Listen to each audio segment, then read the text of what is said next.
Mehsana મહાનગરપાલિકાનો officially logo launch કરવામાં આવ્યો છે। આરોગ્ય મંત્રી ઋષિકેશ પટેલના વરદ હસ્તે આ લોગો લોન્ચ કરવામાં આવ્યો હતો। રોહિત પટેલ અને વિરેન સથવારાએ આ લોગો બનાવ્યો છે।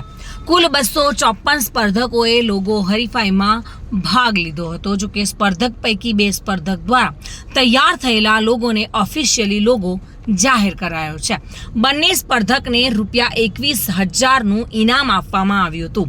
આરોગ્ય મંત્રી ઋષિકેશ પટેલનું નિવેદન પણ સામે આવ્યું છે।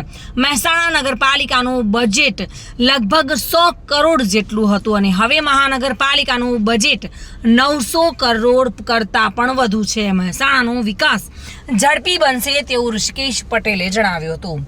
સાંસદ હરિભાઈ પટેલ, રાજ્યસભાના સાંસદ મયંકભાઈ નાયક અને ધારાસભ્ય મુકેશ પટેલ પણ ઉપસ્થિત રહ્યા હતા। જોકે આ કાર્યક્રમ દરમિયાન આરોગ્ય મંત્રી ઋષિકેશ પટેલે શું કહ્યું હતું આવો જાણીશું। ભાવિન ભાવસાર સાથે bureau report, today Gujarati news.